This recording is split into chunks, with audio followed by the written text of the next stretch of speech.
50, 45. There goes Davis. Oh, my God. Davis is going to run it all the way back. Auburn's going to win the football game. Auburn's going to win the football game. He ran the missed field goal back. He ran it back 109 yards. They're not going to keep him off the field tonight. Holy cow. Oh, my God. Auburn wins. Auburn has won the Iron Bowl. Auburn has won the Iron Bowl in the most unbelievable fashion you will ever see. Oh, welcome back, everyone, to a brand new edition of the Dream Wage, episode 373. Today is March the 9th, 2024, this beautiful Saturday morning. Elvis, how are you doing today, kid? Yeah, the sun ain't really come out yet, dude, but we're doing great. I'm well rested. I got my cousin's baby shower to attend later, so shout out my cousin David Guzman. Hopefully, bless coming in with his baby boy, his first baby boy. But other than that, dude, I'm just excited for today's slate. I'm excited for tonight's pay-per-view card. Oh, yeah. Oh, yeah, we got a huge UFC card tonight, U299 down at the 305. Can't wait for that. But yeah, Elvis, we got a great show for you guys today. We'll recap some NFL and NBA news that happened throughout the week. We got a 7-game NBA slate that we'll preview. And then our baseball content preview continues. So we took care of the AL. Now we're in the NL East. Another interesting division, to say the least. Yeah, very top heavy. Exactly. So we'll get into all that in just a little. But Elvis, I do want to start in the NFL. We talked about on our last show on Wednesday, the Bears tagged cornerback Jalen Johnson. The next day, he reached a 4-year deal with the team. $76 million, 43.8 of it is guaranteed. 28 million is guaranteed. He's getting 60 million in the first 3 years, including 54 guaranteed, and he could potentially hit the market again at the age of 28. So a lot of money's coming in on Jalen Johnson. He's a great corner, probably a top 10 corner in the league right now. And the Bears, they made huge investments at all three levels of defense. Remember, they signed Montez Sweat 4 years, 98 million. Tremaine Edmonds, linebacker, 4 years, 72 million. And then in their secondary, Jalen Johnson, 4 years, 76 million. So they're shoring up that defense. Yeah, they're definitely making the right investments on that side of the ball. We saw after the trade deadline when they acquired Sweat, that was definitely a different defense we saw from the first half of the season. Definitely a much better defense in the second half. So from Chicago's perspective, I already know. I'm not gonna say I already know, but it's certain that this is gonna be a pretty good defense in the upcoming season. It's gonna be a top 10. I doubt it, but definitely a top 15 defense. I think is going to be upcoming, though. Now they just got to get it right. I understand they signed Jermaine Johnson. Boom. You locked in your corner. Like you say, you locked in at every level on the defensive side. Now, the question transferred to the opposite side of the ball. What are they going to do? They're sitting on the top of the draft, first overall pick. Right now, looking like Justin Fields might is on the trade block. That's what it looks like, though. Yeah. I just want to know what Chicago's gonna do. You saw them shore up the defensive side of the ball. I like the signings. To me, they were great, especially how good the defense played the second half of the season. Now, I want to see what they're gonna do with the quarterback position, though. But great signing for Chicago Bears. The defense is moving on. It's pretty good. Yeah, and it's quite the change because I don't know if you remember, but at the deadline last year, Jalen Johnson requested a trade. He didn't want to be there. They weren't able to reach an agreement, but they go from dealing with that last season to reaching a 4-year deal. So quite a change, and a testament to the time that was put in to kind of salvage the relationship between Jalen Johnson and the front office of the Bears. So glad they shored up that defense. I do think they have a very underrated defense. I think the Bears defense is actually not that bad. It's what they're going to do on offense, what they're going to do with Justin Fields, what they're going to do with at the wide receiver position. But yeah, they got a lot to do. I want to talk about the guard that was signed too. A very good guard for the Rams, Kevin Dawson. He got a 3-year deal, $48 million extension What were your thoughts on that? They have to protect Matthew Whew. Stafford, and I thought it was a good deal. Still, you got to protect Matthew Stafford, especially since the Super Bowl run. He's been in and out of the lineup. We saw him 2 years ago. We saw Baker Mayfield finish the season last year for 4 or 5 games. I think he had a broken thumb or whatever. Still managed to creep himself back into the playoffs. But you got to keep Matt Stafford healthy. When Matt Stafford is healthy, this Rams team are borderline contenders. Let's be honest, though. When Matthew Stafford is 100% healthy, he could take the Rams anywhere they want to go. Long as Cooper Cup, Puka Nakua, he emerged as to me, he's a top 20 wide receiver already. He emerged into one of the best receivers in the game. You still got Aaron Donald, defensive side of the ball. Got a young secondary as well, which is, learning, going to be better next season, too. So Mm-hmm. I just feel with the season Kerwin Williams had, Matt Stafford, how well he looked when he was in the line, you had to make this sign, Dill. So if I'm the Rams, and you got to keep adding to it, Dill. You got to make sure you add and you protect Matthew Stafford. You got one of the best running backs, young running backs in football on a rookie deal in Kerwin Williams. Splash on that pick, third, fourth round pick. Protect Matthew Stafford, assure that offensive line, have a healthy Matthew Stafford, and just turn. I'm not gonna say Sean McVay is gonna turn into a running offense because we know he's not. But all I'm saying is you got to split it more evenly because there's no way you could afford to hurt Matthew Stafford and still have one of the best running games in football. Now you have that running game on lock in your back pocket. You still have Matt Stafford, who you know he could average 300 yards a game. Could throw a couple interceptions as well, but we both know, Dill, when Matthew Stafford is right now with Carolyn Williams in the running back position with the weapons he got on the outside. If that defense just holds up, they'll Matthew Stafford's healthy. The Rams are contenders. I'm not gonna put them Yeah. on top of the above like the 49ers, Cowboys, Eagles, even the Lions, but I put them in the conversation. Yeah, and Matthew Stafford's still a top 10 quarterback when healthy, but that's the Mm-hmm. whole thing. You got to make sure he's healthy. And I think they have a really great running game. What they found in Karen Williams in Yeah. the Oof. sixth round, I mean, they found a gem in the sixth round. That boy, that boy is fucking good. He runs hard as hell. But yeah, I'm glad they're trying to shore up the line and make sure that Matthew Stafford is taken care of in his later years. Photo was taken. Our boy Russell Wilson was taking a picture at Newark Airport. He met with the Giants. He's on his way to meet with the Steelers. There are expected to be more teams, possibly the Raiders. Mm-hmm. Are you surprised? Giants passing game coordinator and quarterback coach Shea Trenny, he was at NC State as a student when Russell Wilson played there. He became a grad assistant the year he transferred. So some connection. I don't know if they're all in on Daniel Jones anymore because why take the meeting with Russ? If you could go get Russ, Daniel Jones is going to be in the back burner. Let's just be honest. Who's better? Who's the better quarterback moving forward into Russell Wilson. 2024? Russell Wilson. Then let's just be Yeah. honest. Let's just be real, Yeah. Dale. And I'm being honest. I'm surprised you said it so quick. To be Yeah, he's honest a with Hall of you. Famer. Come on now, Dill. Am I surprised that he took a meeting with the Giants? Slightly, just because if I'm Russ, not saying Russ deserves. All I'm saying is, if I'm Russ, I want to go to a contending team. I'm not trying to, fight my way into the playoffs. I want to go somewhere I could contend to possibly win a Super Bowl. At the end of the day, like you said, Dill, Russ been to two of them things. Russ is a Super Bowl winning quarterback. I just have a feeling with the Pittsburgh Steelers, with that defense on the opposite side of the ball, if Russell Wilson could just average 20 to 24 points a game, Pittsburgh Steelers are championship contenders. I'm telling you that right now. To me, the Mhm. perfect fit is Pittsburgh. You know why? Look at the type of coaching he had in Seattle with Pete Carroll. Who Pete Carroll reminds you of? Mike Tomlin. Nothing like Sean Payton. Sean Payton, he's a hard coach. Mike Tomlin, he focuses on the defensive side of the ball. Still, that's what he wants to work on. He gonna let Russ do what Russ wants to do. At the end of the day, Russ just needs to give him 20 to 24 points. Still, and that team is winning 12 games. They won 10 games, 10 games with Kenny Pickett, Mitchell Trubisky. Russell Wilson winning 11, 12 games. Still, at I one will. point, Yeah.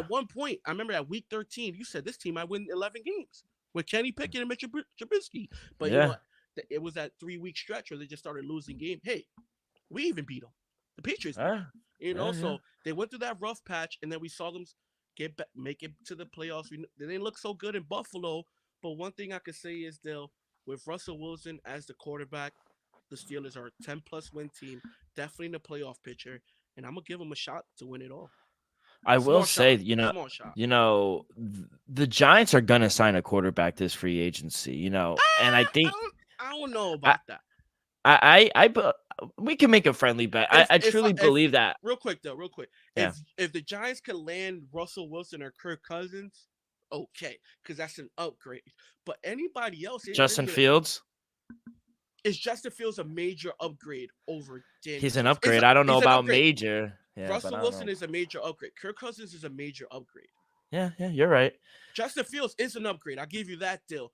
But if I I'm the just think Giants, I'm not about to just blow $40 million, make Daniel Jones a backup, and then bring somebody else in who's just gonna win me an extra game or two. If I'm bringing in somebody, I want to win. I want to be in the playoffs. I will say Russ is going to be a cheap option. I Well, do yeah, think Russ is not going to get the money that he got in his he's last already got deal. 39 and a half in his back pocket. Yeah, and it kind of makes sense, if Wilson can't get a guaranteed landing spot going with the Giants. But you're right. Everything that I've heard, Steelers are interested in signing Russell Wilson, and they're gonna meet with him beginning of this week or this weekend or the start of free agency, which I think is Wednesday. Yeah, He Tuesday has or interest. Wednesday. Yeah, he does have interest in joining them. So with no team having to compensate Denver and the Broncos owing Wilson 39 million, he's gonna have options, whether it's them, the Giants, the Atlanta. Raiders. Yeah, and I've talked to a bunch of Steeler fans. They don't want Russ. They don't want What? him. They said they'd rather if he's available, like you said, they'd rather have Kirk Cousins as their number Oh, one. If absolutely. if he's available. If he's not, they said they'd rather have Justin Fields. And I think and you talk about upgrade, I think he's a major upgrade than Kenny Pickett. He's an upgrade. I'm not gonna say he's not. He's definitely an upgrade over Kenny Pickett. We saw Mitchell Trubisky. He just signed I think a backup deal with Buffalo. I think. So I know Mitchell Trubisky signed somewhere. So as of right now, they need a backup quarterback. Kenny Pickett might be that guy, so they need a starting quarterback. Still, Steelers fan, to whoever you talk to, Justin Fields is better than Kenny Pickett. But is Justin Fields, if you just put Justin Fields on that team, are they our championship contenders? No. You put Russ on that team, you're slightly championship contenders. Just slightly. Do I give you a better shot to win the division with Russ and Justin? Absolutely. Do I think Russ and Justin, either of them could win the division? I'm gonna be honest, I think it's gonna be hard with, Cincinnati, Cleveland, and Baltimore. But I give Russell Wilson a better shot than Kenny Pickett and Justin Fields. But at the end Yeah. of the day, Dill, Russ, he's been there and done that. He's not the elite quarterback from 2014, 2016, even 2019, Dill. He's not that guy. But at the end of the day, a team like Pittsburgh don't need that guy. Just need a guy who's gonna play good, not turn the ball over, and feed the weapons when they need to be feed. At the end of the day, they got two good running backs, Najee Harris, and then damn, what's my boy's name? I had him on my fantasy team. Jalen Warren. Yeah, he's pretty good. And then you got a stud in George Pickens. You got my boy Pat Fearmouth.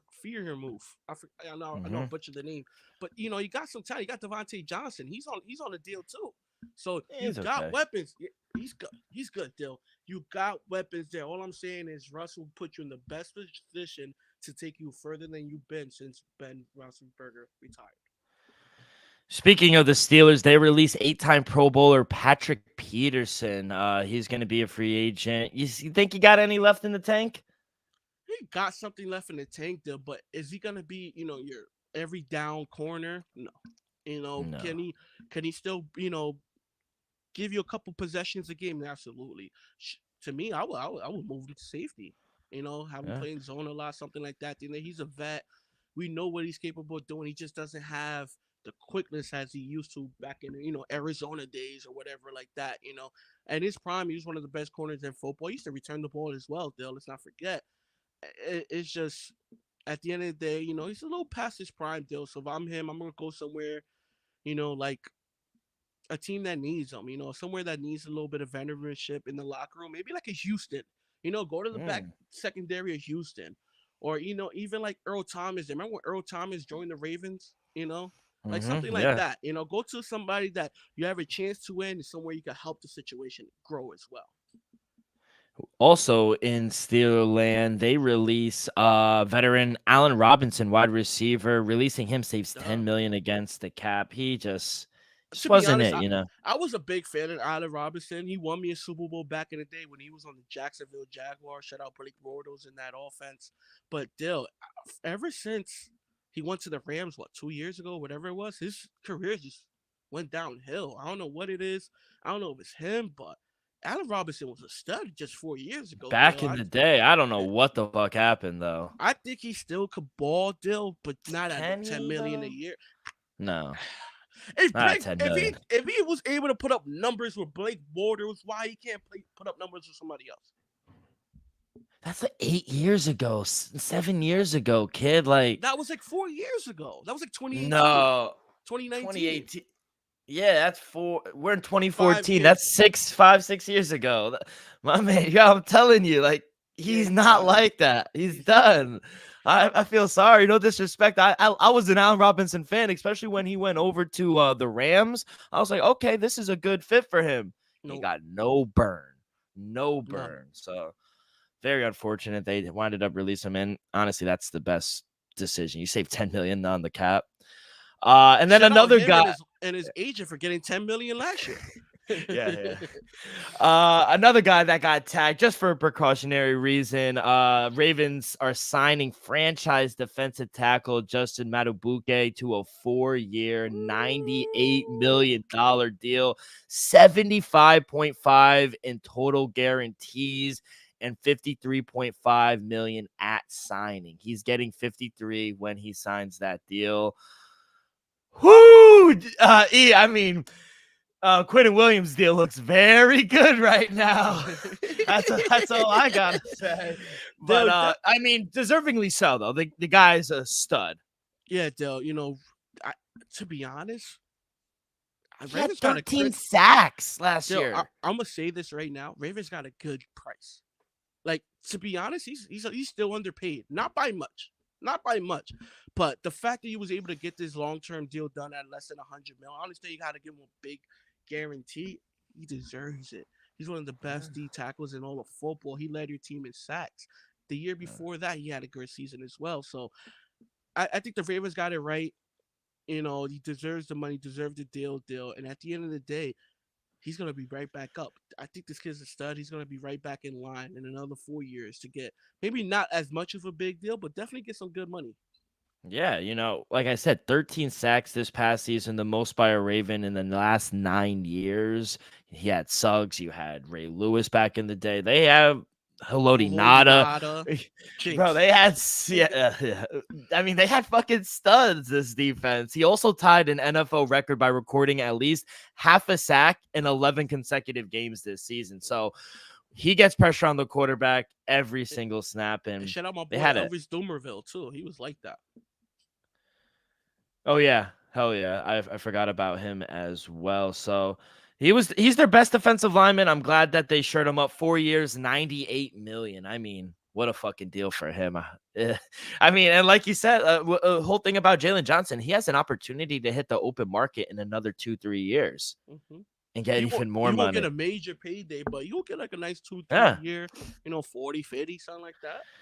And let's go to the NBA. Little news over there. Unfortunately, bad news for the Timberwolves. Our boy, Jersey's own Karl Anthony Towns. He tore his left meniscus. He's gonna have surgery, but they said he's expected to return by early in the Western Conference playoffs. Tough blow for the Timberwolves, kid. Yeah, Dell. Not as bad as people make it out to be, Dell. They're saying that he will be reevaluated in a month. Sometime in April, he will be reevaluated, Dell. At the end of the day, can Minnesota win one series without him? We'll see. It all depends who they get. If they get somebody like the Lakers, let's just for example, hypothetical, Minnesota finished the 2 seed, Lakers finished the 7 seed. Can the Minnesota Timberwolves win that series without Cat? To be honest, I don't think they won again with Cat. It all depends the matchup, Dale. If you get the Kings, they could possibly beat the Kings the first round. They could go to State. I don't know. Steph Curry in the 7-game series with Draymond and Clay, it's gonna be a tough out. Dallas, can they beat Dallas around without Cat? Possibly. Possibly, Dill. It all depends. It all depends what the scenarios are come playoff time, Dill. But it's definitely a blow. We saw they lost last night against Cleveland. We saw Cat Yeah. have that game-winning block the other day in Indianapolis. That was pretty cool. It was exciting, but it just You sucks. love you love saying Indianapolis. It's Indiana. Yeah, I don't know why I would say Indianapolis, but you know, it is a blow, Dill. But at the end, they did so well in the beginning of the season that it's really not going to hurt them on the back end. Only if you tell me Carl Towns is not going to play the playoffs at all. This team, as of right now, they're the first or the second seed in the Western Conference. Let me check. They're half a game out. OKC is the first seed. They're a half a game out. So let's just, I think still to finish at least the top 3 seed. Worst case, the 4th seed. So you're still a top 4 seed even without Cat. At the end of the day, it's not going to hurt him too much. The only way I say it hurts him, Dill, if he's not there round 1. Especially if they're playing Golden State or the Lakers. If they're playing Dallas or Sacramento, maybe. But if they're playing the Lakers, they need Cat. They're playing Golden State, they need Cat. Yeah, hopefully it's not as bad as a lot of people thought it was. Even you saw Anthony Edwards, he fucking hit his head. He jumped so high, he hit his head on the rim, blocking the ball. I was like, this kid's crazy. Bro, he got up. And you heard him in the post-game interview. He was like, I hit my head on the rim, and I laid it on my wrist a little bit, but I'll be all right. I'll be all right. Yeah, he's funny. I'll give him that. He's entertaining. He's funny. He's entertaining. Yeah, very. Yeah. And you were speaking of Steph Curry. There was a little scare. He had an MRI on his right ankle, returned clean. The timetable will come out. The expectation, according to Woj, is Curry won't miss much time. Yeah, about a week or 2 weeks. Right now they're 9th in the 10th. Western Conference. Oh, they're 10th now. They're half game back from the Lakers. Lakers won last night, and they have a 5.5 game lead over the 11th seed, which is Houston. So the play-in is basically locked in. It's gonna be Sacramento, Dallas, Lakers, Golden State, but in which order? With Phoenix, you never know. Phoenix could slip in there too. Sacramento's only a half game back from the 6th seed, which is the Phoenix Suns. Clay's about to shoot 30 shots a game. It's insane. And he's going to make 18. Is he though? 14. Clay, I love Clay. He's one of the best shooters, but he's kind of fell off a little bit this year. Still, I understand that. I'm not going to say this year, but, Klay Thompson let's not forget, people.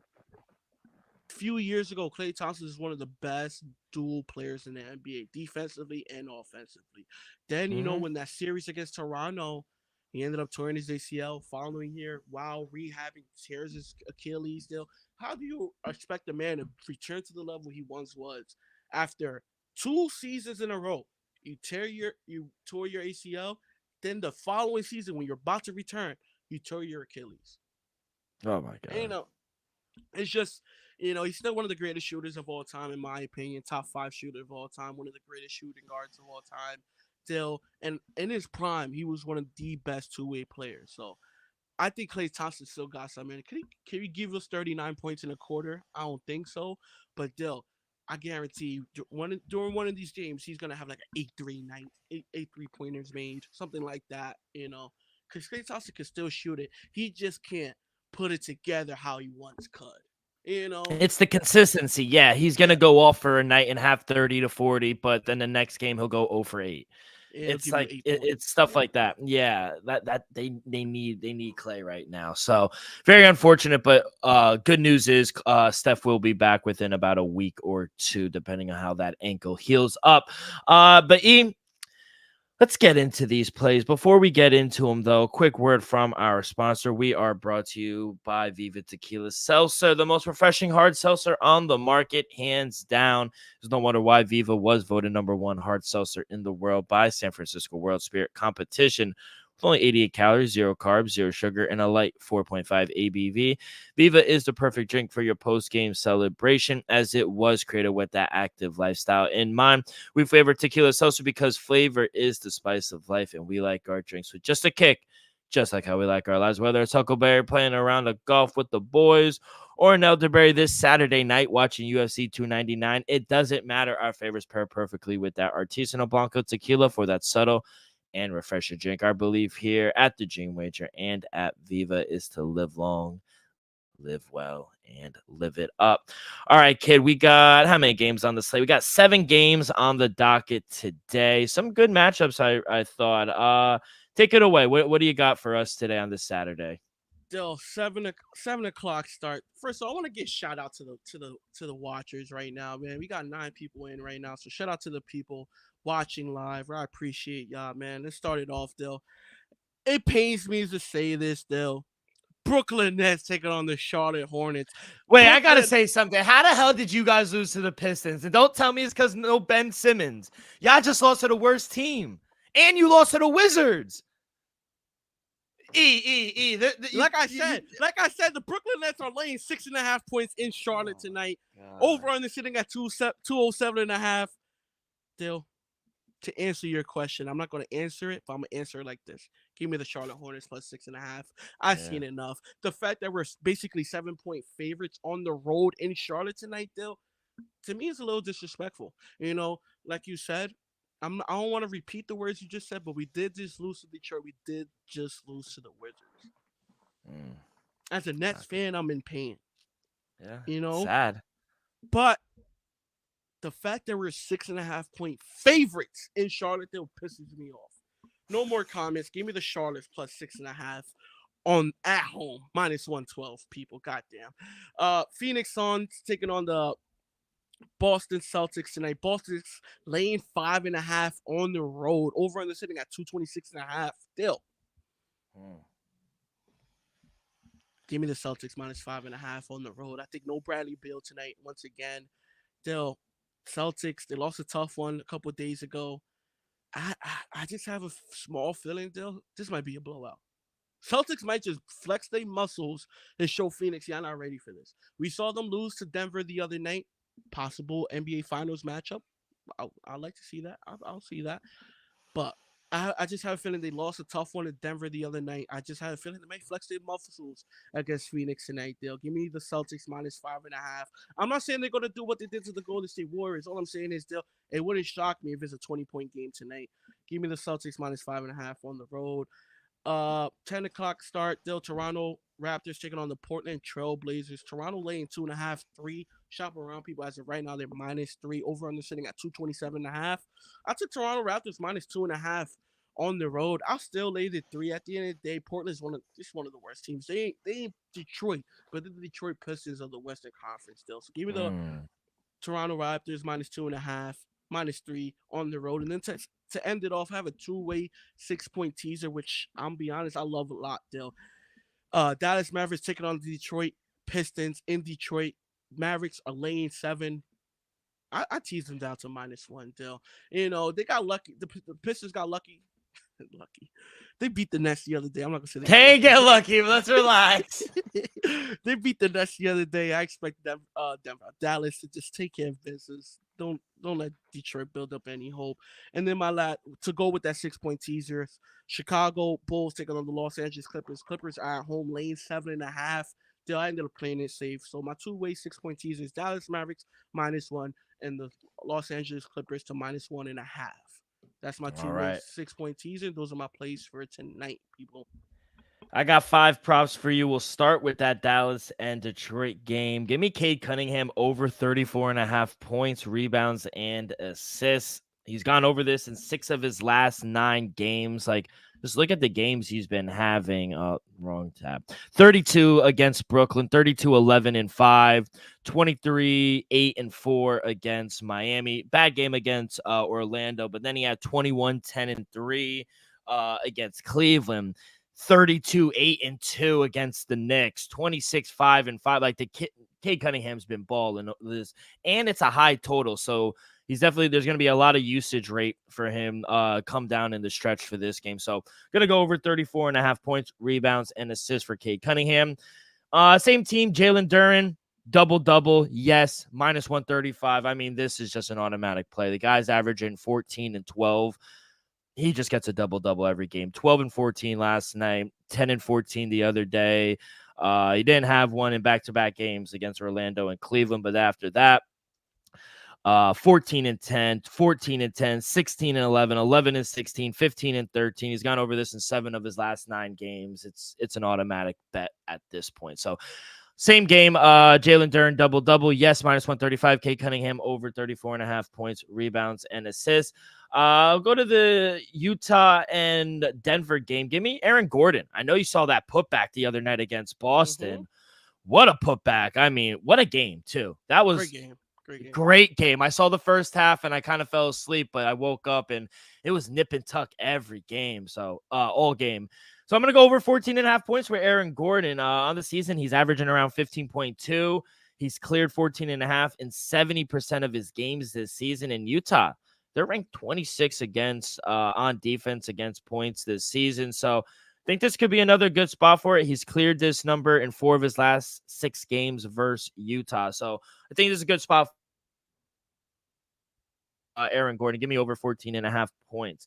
Let's go back to I forgot. I had another play in that Detroit and Dallas game. I'm going to go Isaiah Stewart of Detroit over 6.5 rebounds.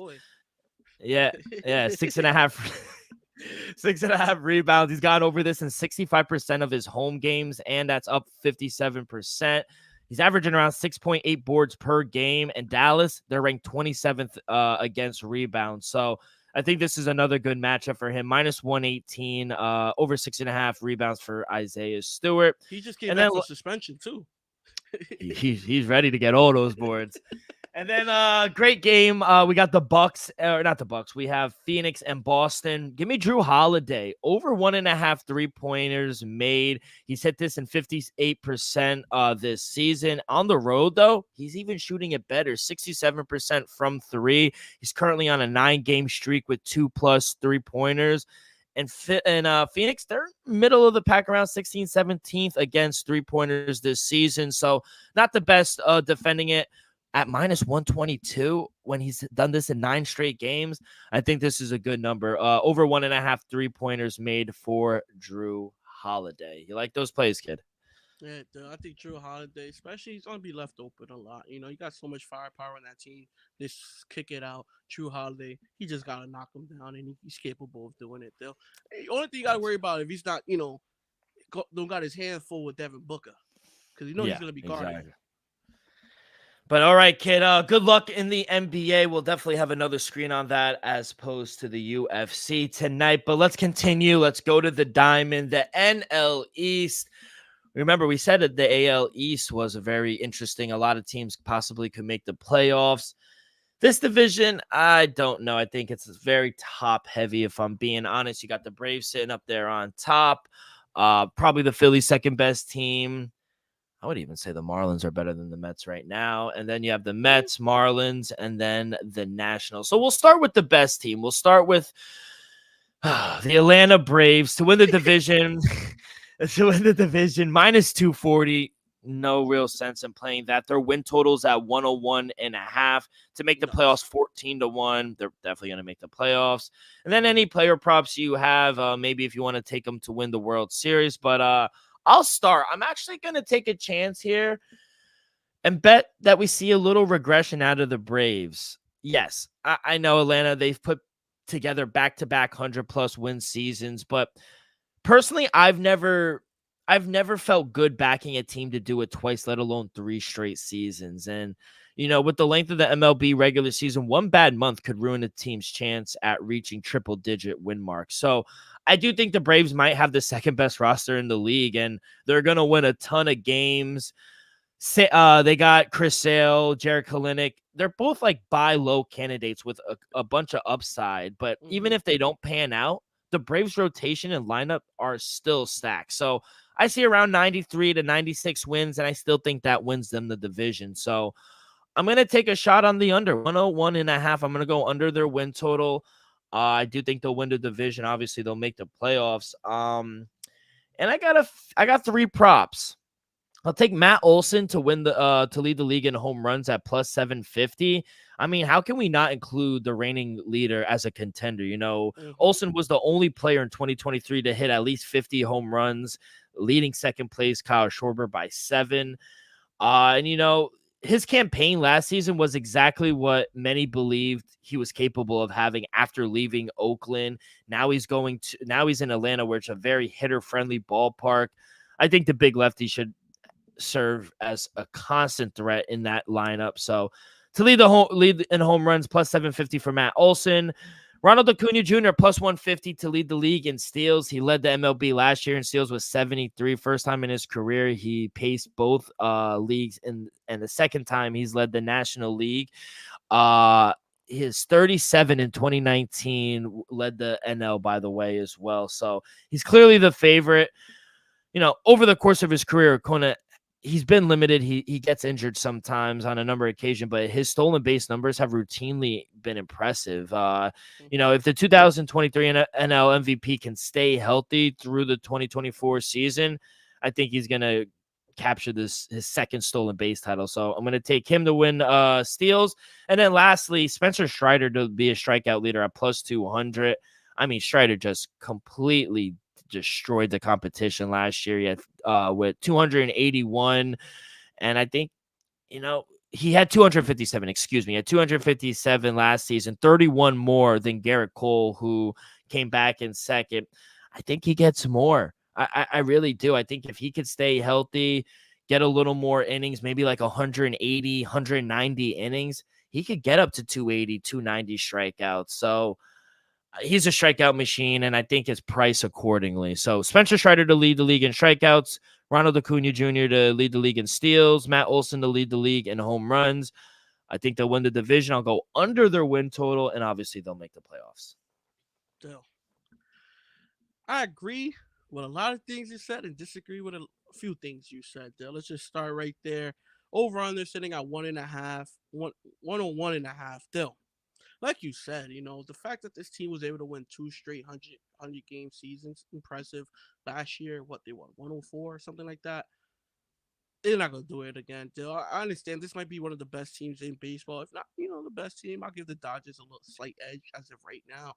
But Dill, to win 102, to go 1-2 in 63 straight years, basically, nah. It's not gonna happen, Dill. So I'm gonna go with the under minus 115. Like you said, can they still win the division? Absolutely. Could they still be one of the best teams in baseball? Absolutely. But to win 102 games, 3 years straight or better, I don't know, Dill. They have the talent to do so. I just don't think they'll get it done. Give me the under 101.5, Dill. And then I'm gonna go with Acuna Jr. Dill. You was talking about the stolen base leader. We saw what he was able to do last season, his whole career, honestly. But Dill, I think he takes it back a notch still. Give me the under 53.5 stolen bases. Can he still lead the league? Yeah, but I think he's just gonna take it back a notch still. Give me the under 53.5 stolen bases at minus 110, 20 Dill. And then Spencer Strider Dill. I can't disagree with anything you said, Dill, but yeah, last year 257.5.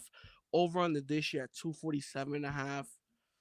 I think he goes over 200 though, but I'm gonna take the over. To get 200, basically 250 strikeouts in a season is very impressive. And to do it back-to-back seasons, that's just damn near all time, Dill. So give me the under 247.5 strikeouts on minus 113. Don't get me wrong, people. He could do it. I wouldn't be shocked if he passes it by all means, but to do it back-to-back, there's a lot of things I got to go right. That's all. Yeah, 100%. Looking like a tough, very strong year for the Braves for us, unfortunately. Unfortunately for you. Unfortunately for you. Let's go to a lot of people who think the Phillies will be the second best team, and I probably agree. To win the division, plus 310, win total sitting at 90.5 to make the playoffs, minus 220, no, plus 185. Got some player props as well. I'll let you lead this one off, kid. What do you like for the Phillies? Dill, give me the Phillies win total over. Is that what, 88.5, right? 89.5. I'm seeing 90.5. I 88, think I got 89, 90. 89.5. So even if it's 90.5, people, whatever it is, shop around. Shop around, get the lowest number you can, because I'm pretty sure I saw 88.5 somewhere. But I think Phillies, I think they won 90 games last season. I think they're still around that same area. We saw they re-signed Zach Wheeler. They still got Nola, still got the lineup, Philly's gonna be a very good team. Do I give them a shot to win the division? Though, honestly, is it worth for Sprinkle? Probably not, people. But I give them a small chance to win the division. It's just the Braves are loaded, But the Phillies are gonna be really good, though. So give me the Philly win total over at minus 110. Give me Kyle Shoresberg over 39.5 home runs. This kid is I'm not even gonna call him kid. This guy's a unit. Batting from the right side, though, he just launches the ball right field. I seen this kid hit a grand slam in a game 3 of ALCS up in Boston when he was in the Red Sox for the year. So he's just a stud, though. It wouldn't shock me if he goes for like 40, 45 home runs, honestly. So give me Kyle Schwarzberg over 39 and a half home runs. Give me Trey Turner, Dill. Trey Turner over 22 and a half home runs. I think he had like 26, 27 last season. At the end of the day, I know it's not like he's gonna explode, Dill, but I think 22 and a half is still a short number. Give me Trey Turner to go over that.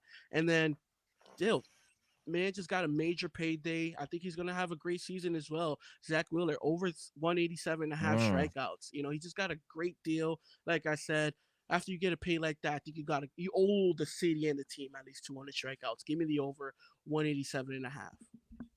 All right. For me, I agree. I love the over their win total. I got 89 and a half, but I think they go over their win total this year. But, like you said, this is a Philly team coming off a 90-win season last year. And besides re-upping Aaron Nola and Zach Wheeler, this is basically the same team. They did lose Craig Kimbrell, but they still have a solid bullpen.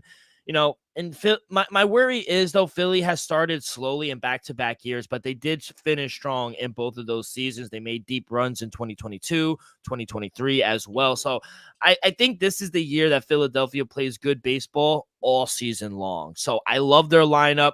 And if they have that 1-2 punch with Aaron Nola and Zach Wheeler, if they're able to hold their own, I think Phillies wins anywhere from 91 to 95 games. I think they're going to compete with the Braves this year to win the division. So don't know if I like the plus 310. I think we could get a better number in season, especially if they start slow again.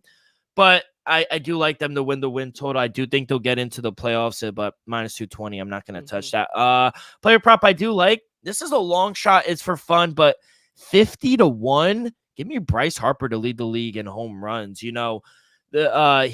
now a first baseman, and he struggled to hit for power immediately coming back from Tommy John surgery last year. He managed just 3 home runs in 56 games, but then he hit 18 across 70 in the later of the season. Then he hit 5 in the postseason, so he started to come on a little late.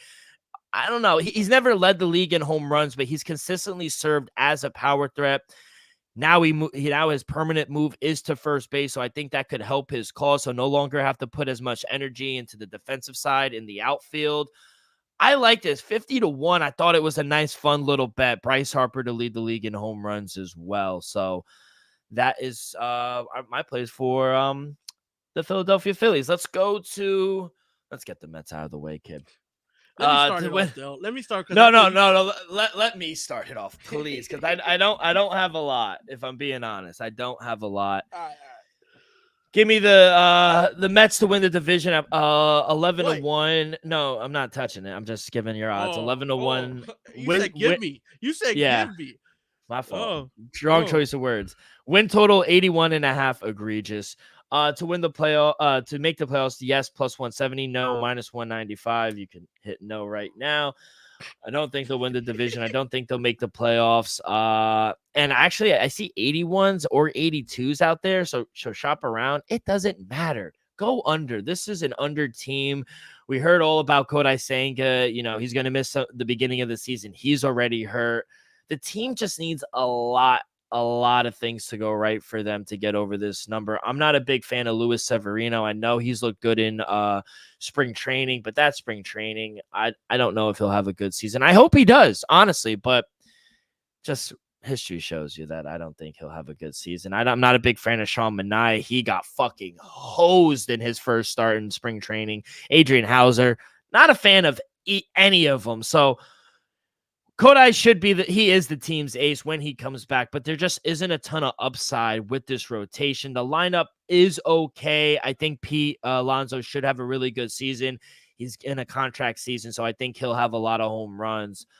I like Lindor. I like Brandon Nimmo. Hopefully Francisco Alvarez could hold their own as well and have some good at-bats. I do like the lineup.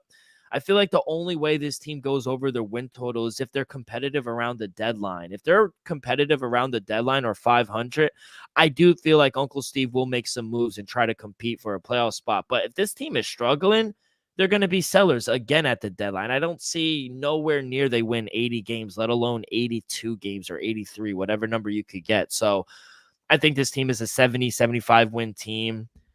Yeah, nowhere near 80 wins. So I'm fading the Mets. Dill, to be honest, I'm not gonna say I'm fading the Mets still, but to go over 80 and a half, that's the number I got.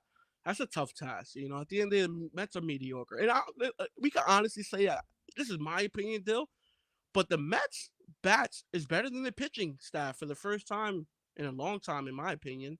And that's concerning. Usually Mets has a pretty well run pitching staff, Dill, not this year. A Nope. lot of mediocrity, you could say. Dill, I want to go over bad because I have a feeling I could win 81 games. But in reality, I'm with you, Dill. To face it, I just gotta roll with you, Dill. I'm gonna go with the under 80 and a half. It's just I just have a feeling the Mets could possibly do something. It's like the Red Sox, Dill. Can y'all just go 500? Can y'all just go 81 and 81? Can y'all do that?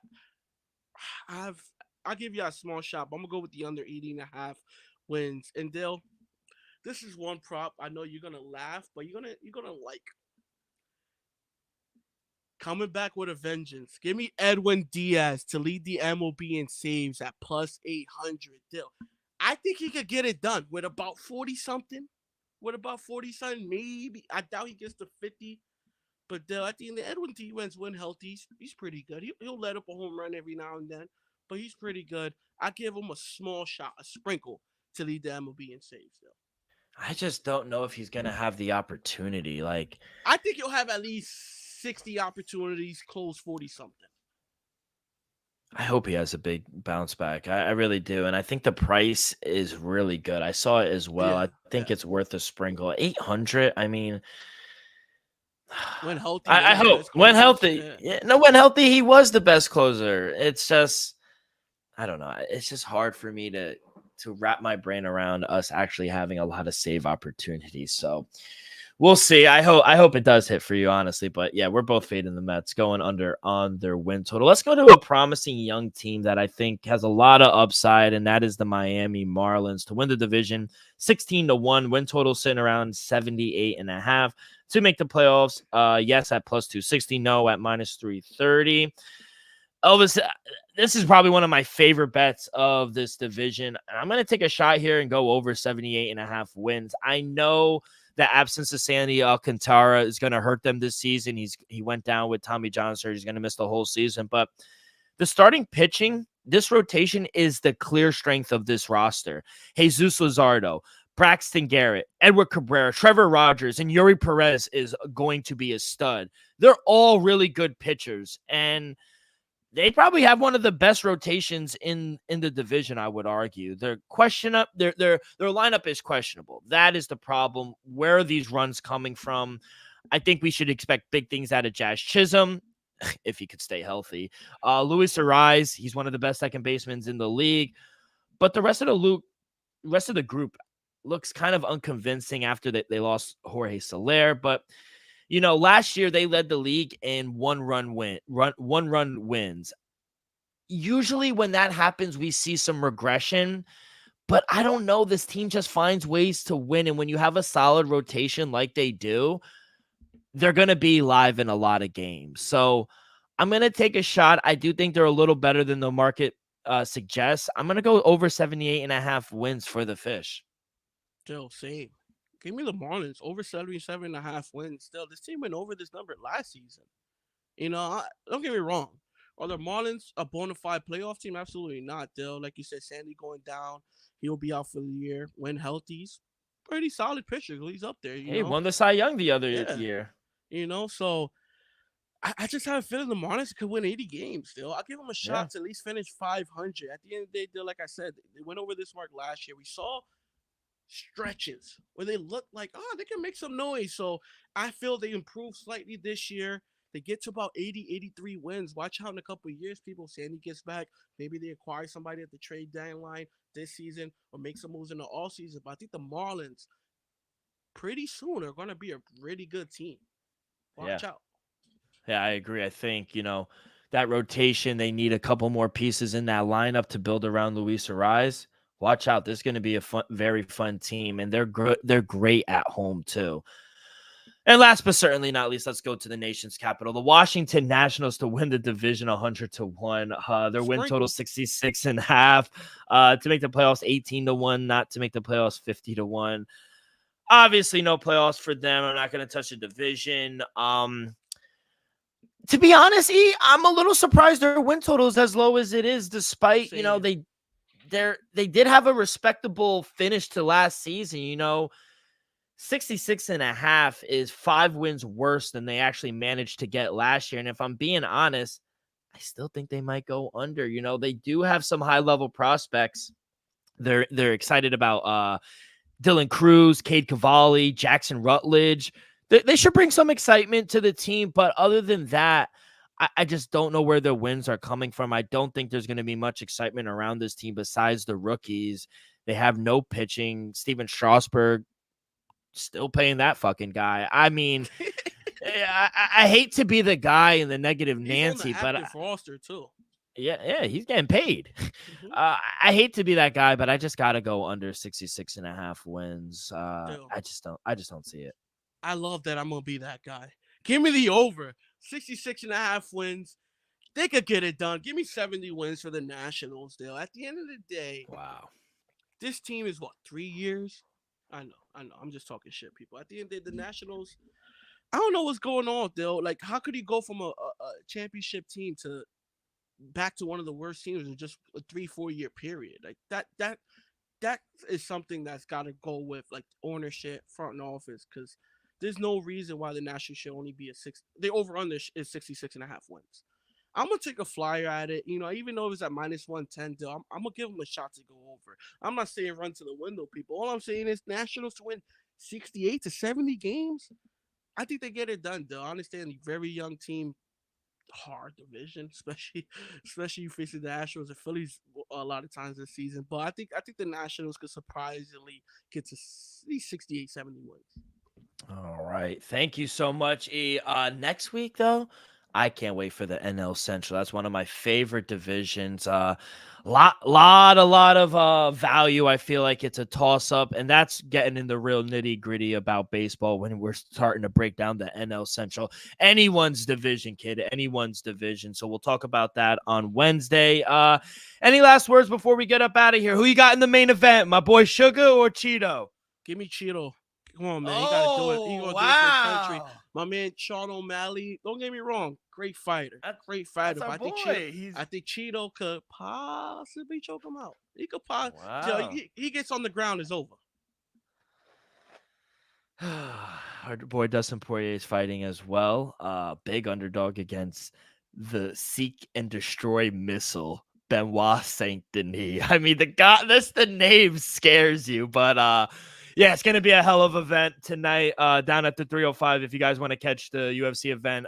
Early prelims, first card of the night, 6 p.m. Last one, probably around midnight, a little closer to 1 a.m. But 14 fights is going to be a hell of a Saturday. Good luck, Elvis, on your UFC plays. Good luck in the NBA. Good luck to everyone. That is going to do it for this Saturday edition of the Dream Wager.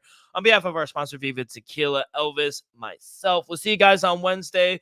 We'll recap all the games. We'll look ahead towards the NL Central. So make sure you guys follow along our social media, X and Instagram at The Dream Wager. You guys can find all of our episodes wherever you listen to podcasts, Apple Podcasts, Spotify, Stitcher. We go live every Wednesday and Saturday on YouTube, youtube.com/The Dream Wager. Hit that like button, subscribe, rate, give us a review. Leave in the comments who you like this MLB season. All that good stuff really helps the show grow tremendously. So be a friend. Tell a friend. Everyone have a great weekend. Good luck on your wagers. Be safe. Be well. And we'll see you down the road. Peace.